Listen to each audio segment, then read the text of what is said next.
It really can't be understated just how surprising it is that I'm even reviewing this game. Against all odds, virtual idol Hatsune Miku continues to enjoy lasting success outside her home country of Japan, with 3 well-received titles released in the West thus far. Now Miku is back for her PlayStation 4 debut in Hatsune Miku Project DIVA X, but is it a worthy follow-up to everything that has come before? The answer isn't as straightforward as you may think.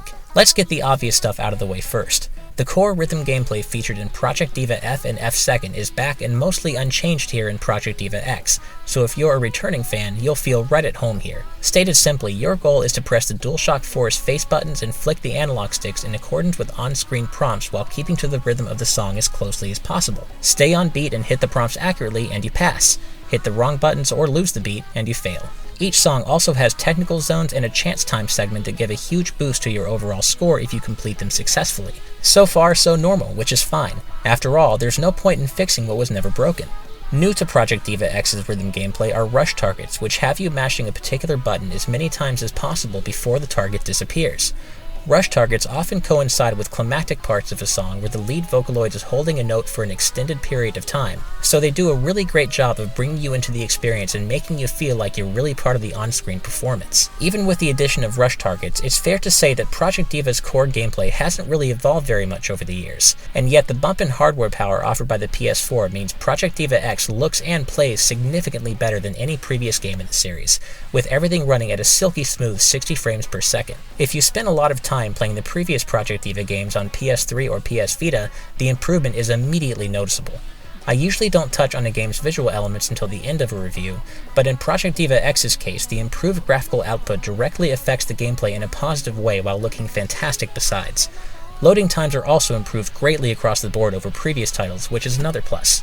In a somewhat surprising shift from prior games, Project DIVA X anchors most of its content around a new single-player mode that sees you attempting to restore beauty and tranquility to Miku's digital world through, what else? The power of music. The decision to introduce a campaign-like element into a series that really didn't need it is a bold one, and the results are mixed. On one hand, the light story elements are as fun as they are unnecessary. Watching the Vocaloids grow closer to each other as they work to restore their world is silly but cute, and the short cutscenes never overstay their welcome. Sega clearly had a lot of fun with the localization too, as the dialogue is consistently entertaining to read. On the other hand, the campaign mode has been implemented in such a way that it feels like it's often at odds with the rest of the game, and yet it's also the only way to unlock new songs, modules, accessories, and stages. If you're new to the Miku vernacular, modules is a fancy way of saying costumes. Here's how it works. The songs in Project DIVA X are divided into one of 5 clouds according to their aura: classic, cool, cute, quirky, and elegant. These clouds have lost their energy and need to be recharged with voltage, which you gain by playing each song. Essentially, voltage replaces traditional points in this mode. The better you play, the more voltage you gain. But it's not just about how well you play overall. You can increase your base voltage multiplier by wearing a module and accessories that match a song's aura. So for example, if you're playing through the songs in the quirky cloud, having your Vocaloid wear a quirky costume and quirky accessories will boost your voltage multiplier before you even start playing, setting you up to earn more overall voltage than you would have otherwise. You can also boost your voltage multiplier in small increments mid-song by hitting special targets that replace otherwise normal targets in free play mode. It's easy enough to hit each song's basic voltage requirement without doing any of this, but if you want to fill the voltage meter multiple times and maximize the number of goodies you get after a song, you'll need to put some serious thought into what your Vocaloid is wearing before each song. Each module also has a passive skill associated with it, such as raising your voltage multiplier by a set amount each time you pull off an 100 combo, or increasing your odds of scoring a new accessory after a song. So by tying the use of modules and accessories to the gameplay in this manner, Project DIVA X actively rewards players for customizing their Vocaloid's appearance when before, there was no reason to bother playing dress-up unless you just wanted to. Ultimately, these elements all combine to provide a fresh new spin on traditional Project DIVA gameplay, and that's a good thing. But I said before that I feel pretty mixed about this campaign mode, so what's the problem? Well, to start with, you're forced to play each song on easy or normal on your first time through the campaign, which means returning players are in for a major slog at first. And once you've done that, the game essentially asks you to play through the whole campaign again on a harder difficulty just to unlock one final song, and by then you've already probably figured out that scores aren't recorded at all in the campaign mode. So no matter how many songs you might have already gotten a perfect full combo on, you'll have to do it again in free play mode for it to really count. So let's say that at that point you switch over to free play mode to start honing your skills on each song, taking on higher difficulties and posting high scores.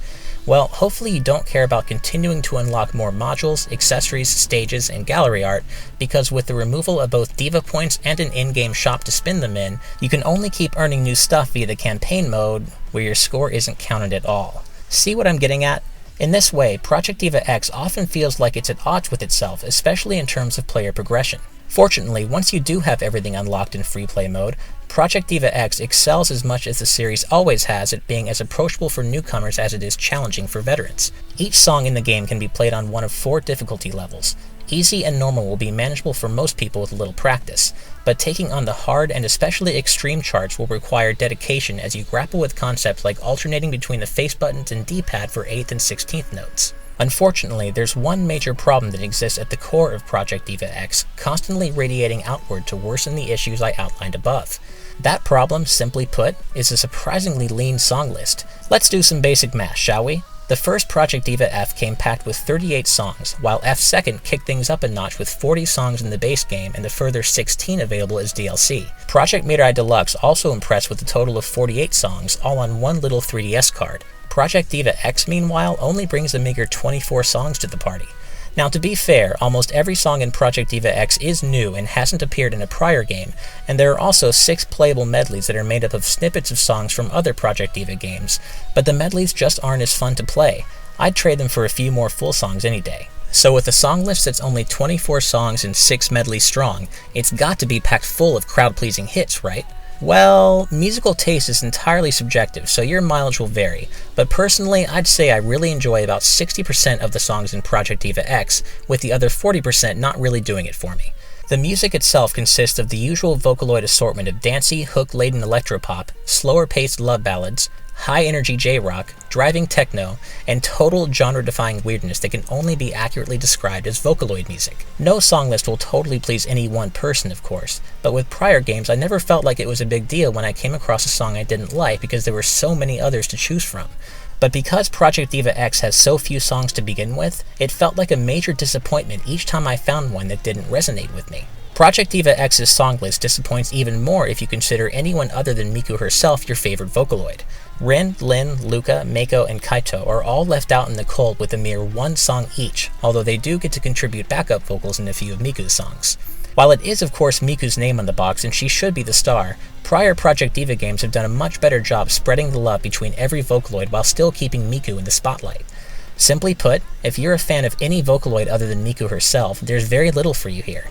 And that's saying a lot for a game that already has significantly fewer songs than any prior Western game in the series. So what happens when you combine the franchise's smallest song list yet with a new campaign mode that completely separates unlocking more modules, accessories, gallery art, and other goodies from posting better grades and chasing high scores? Well, burnout happens.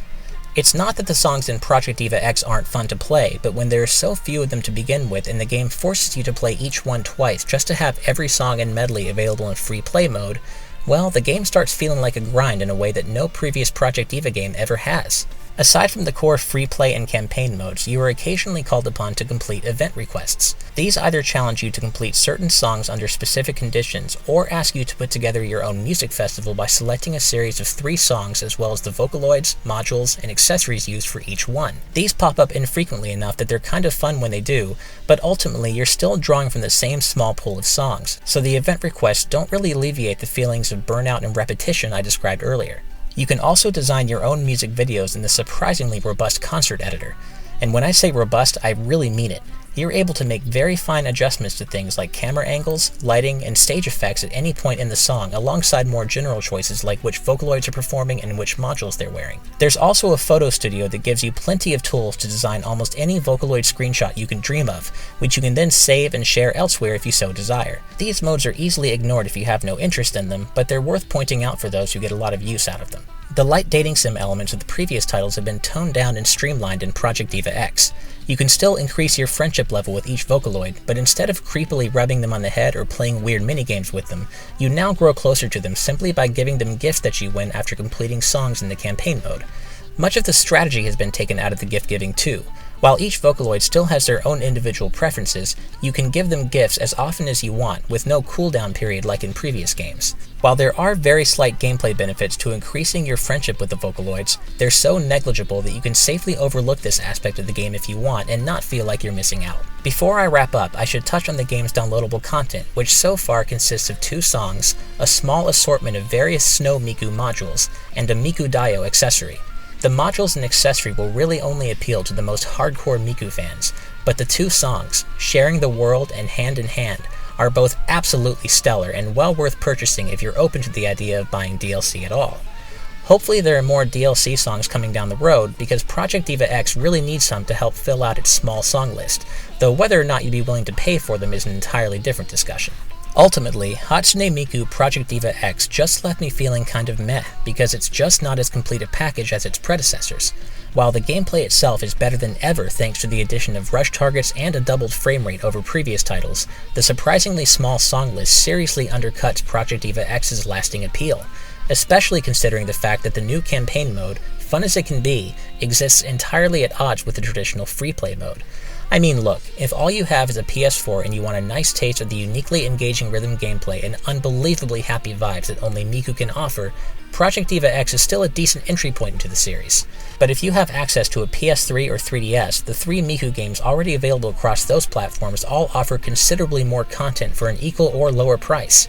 Quite frankly, the First Lady of Digital Pop deserved more for her PS4 debut. Thanks for watching, and if you enjoyed this review, please hit that like button and subscribe to our channel. Otherwise, keep it on GameXplain for more on Hatsune Miku and all things gaming.